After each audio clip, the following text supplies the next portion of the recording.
Hello and welcome to another video tutorial here on allaboutbodylanguage.com.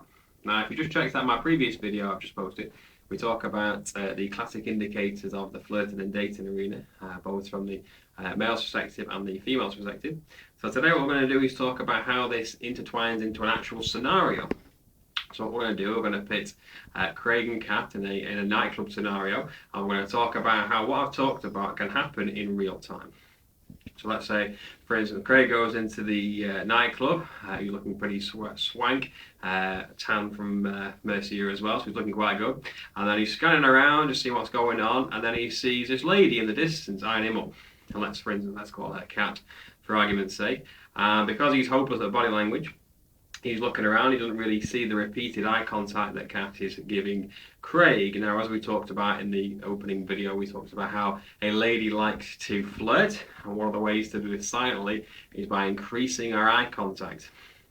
So I'm looking around and I'm noticing this girl keeps looking at me, and because I've watched that video tutorial I've just posted, I realise then that Kat is sending out an indirect silent message that I find you attractive. And she's doing this because as she scans around, they maintain eye contact, and then what we didn't discuss is how submissively she will drop the head down and lift the eyes up. Right? It's a very submissive and subconscious gesture, and it means silently that I quite like you.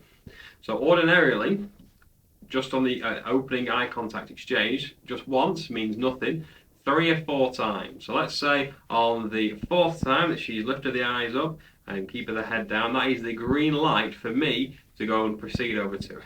So I've seen that I've clocked her, so oh right, she's given me the eye contact more than once, so I'm going to go and approach her. Now then, 2 things are going to happen here. When I'm going to go and approach this lady who I've never met before, I'm going to try and increase my physical prowess. So I want to make myself as desirable as possible. And men always trying to improve their appearance on the approach to the lady.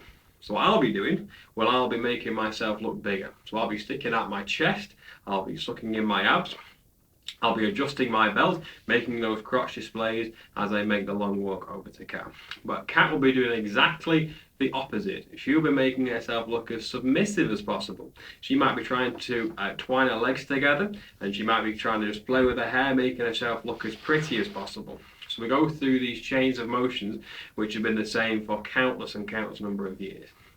So, when these two initially meet, that is normally when men have a nightmare, because they usually make some kind of terrible first impression, or they have a saying like, oh, is it cold in here, is it just me, or some kind of terrible chat-up line that is not needed because she's already silently vetted your suitability for you to come on over and start talking. So once the initial icebreaker has been used, often you'll see the guy use the deepening voice as well to try and make himself more masculine, like we talked about in the first one. We'll sit down, we'll start talking, and then what I'm looking for then, if things are going well, I'm looking to see if Kat is at any time going to start touching any part of my arm or leg.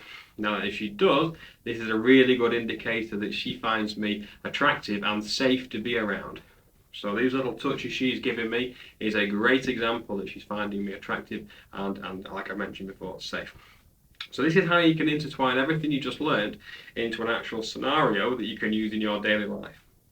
And being an avid people watcher, you can spot these kind of behaviours when you're in a bar or a club or any kind of situation where there's a lot of people around, and quite a lot of single people around, let's say on a nightclub on a Friday and a Saturday night. So again, so everything I've just discussed there is a plausible scenario that could work for both male or female. And you can rely on these as being reliable indicators of attraction. There are a few other ones, but these go back to our genetic inheritance about what we do and been doing for countless generations. And again, these are based on heterosexual relationships between a man and a woman. So, for more information about flirting and dating, and for more scenarios where you can use body language tips and techniques, please visit allaboutbodylanguage.com or check out our YouTube channel, All About Body Language. So for more information, please check out those 2, and I'll see you all soon.